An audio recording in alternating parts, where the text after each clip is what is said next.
York. So this is a trolley that really happened because of some new development policies that have been in place in New York, the expansion of it as a city, the growth that was happening both in people and in the physical space of the city.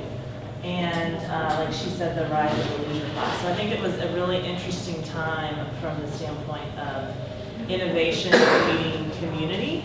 And that's a lot of what we do at Causeway every day, is try to marry people who are community members in our community here in Chattanooga and interested in bringing new technologies and new ideas to fruition. Where do we have this kind of interaction today? People of different classes. Do we have it all the time? Everywhere? Yeah.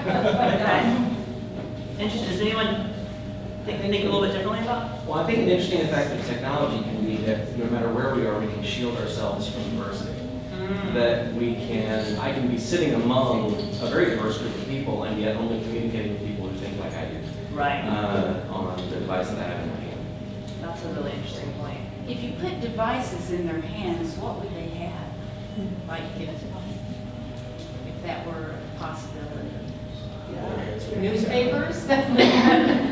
They do have devices in their hands. I'm not sure that we actually do sit Canes.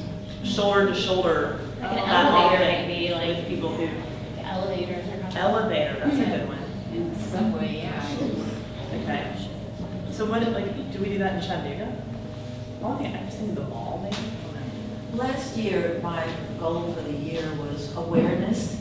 And so when I was at the airport, instead of looking at my iPhone, I was aware of the people around me. Nobody else was aware, they were all on their iPhones. And it's sort of like these people are ignoring each other for the most part, even though they're close together. Yeah, no, that's so true. The airport, that's interesting, because you're right, that's a kind of public transportation type of thing. It's kind of an interesting question to think about what might be our equivalent right now of the trolley. Does anybody have any kind of thoughts on that? Like what do you think is like the game changer thing that we're either adopting or have adopted or thinking about? Starbucks. Yes. Tell me more, why?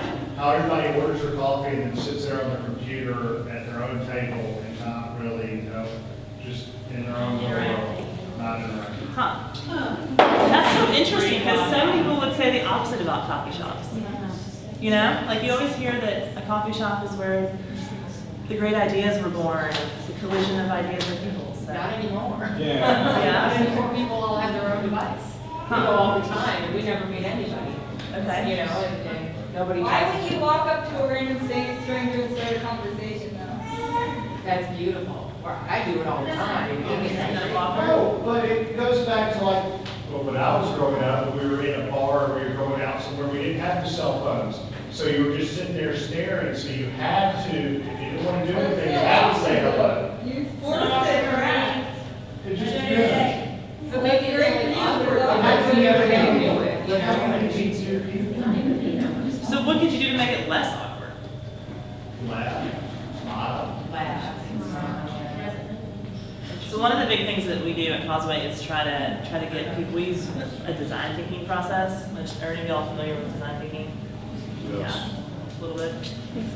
So that whole idea around design thinking is it's not even really a process. It's like a mindset, and the whole thrust of it is to just try to understand the user, try to understand the other folks. It's all based on empathy, and I do think that there's an opportunity for technology to help us connect. But then at the end of the day, like we, Pokemon Day? Go to Day? yeah, exactly, yeah. Or I mean, you can have conversations online, but like you said, it's who are you having conversations with, right? You know what we keep telling people, and it is so hard, and that's what I'd love to hear y'all's thoughts on why it's so hard, and has it always been so hard? Is it just human nature? It seems to be so difficult for people to get out and go have those conversations and really kind of dig in on whatever. Is it difficult, or is it a certain generation that it's difficult? For a certain personality. Yeah, I mean, maybe the newer generation finds it more difficult to go out and meet new people and to interact with new people, or to say hello, or to sit there without having a crutch of a cell phone, or without having a crutch of and have to rely on their own personality and who they are, instead of like growing up to where you have to interact with people. You can be so well connected in the internet, but you just feel so alone because you're just sitting in your room, Right. but no one's really paying attention. You go out and about, and maybe there are people who like to have conversations. We grew up without devices, so it's okay to start a conversation. But the number of other people that are open to it, or willing, or not on their device, or not closed down, is very far and few between. So you're like rolling the dice. What are the odds? While you're out today, you're going to run into somebody who does want to have a conversation. But I think that kind of also depends on your audience. I mean, depending on where you're at, if you go to church, you'll be more than happy to talk to anybody sitting next to you. But if you go to, a restaurant or a bar where, you're a minority and everybody else is not, you don't seem to have rapport pre-established. I think every generation has actually had its communicational challenges, whether it's technology or whether it's painting, But I think it really does come down to where you're at, who you're willing to have a conversation. And it is a bit of confidence as well, whether you're willing to go and have those conversations, whether they be about football or be about politics. It just depends on, what your situation is at that point. It's interesting to see, there's been a couple of articles I've read saying, we have this tendency to look at this new communication device or new communication technology and talk about how this is killing our interaction, that you can actually go back and read almost identical cries of havoc about newspapers. And for that matter, things that Socrates said about this reading written words was going to kill the ability of people to memorize. Yeah, so to some extent, yes, it does have an effect, but to another extent, I think we've got to acknowledge that there is this personal disposition that we have toward conversation. And the other question is, what are we talking about? That for myself, I am fine talking to people as long as we have something to talk about. If it's just you and I standing in a room and there's this need to have a conversation, I find that very awkward. And I don't feel inclined, and I felt that way a long time before I had a cell phone. One of the differences about conversation is how many people live close together. If you're living in the city, in apartments, you don't necessarily say anything to your neighbor when you see them, because that's just happens so often that that's inconvenient. But out in the country, if you pass somebody on the road that you stop and you have a conversation through your windows. And I know my mother-in-law was, her whole life was in the country, south of Atlanta on a farm. And I took her into Atlanta for a baseball game downtown one time, and we rode on the MARTA train, and I was worried that she would be frightened by all that crowd, and we didn't get any seats. She had a conversation with everybody on the train. By the time we got on, she knew who they had children and what pets they had, and they were laughing and talking, and it's like, I wasn't doing that. I was just being like her, looking up at the ceiling. Right.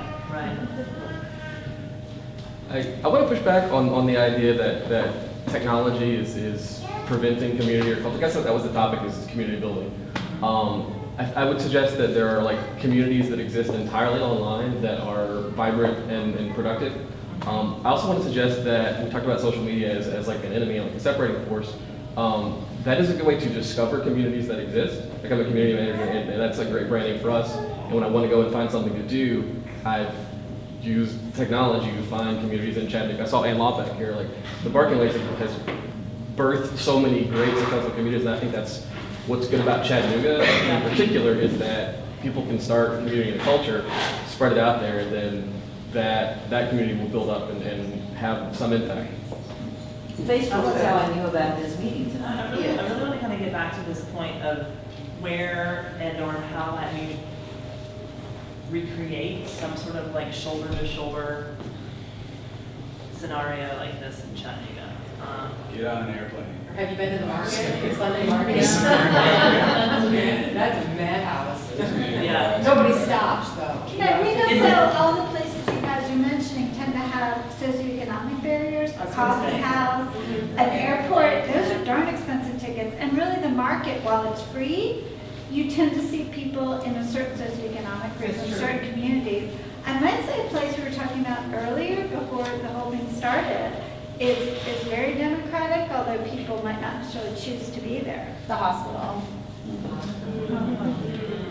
I feel like I'm kind of in a situation like this a lot, like again, like I brought up the elevator thing, like there's all different kinds of people there all the time.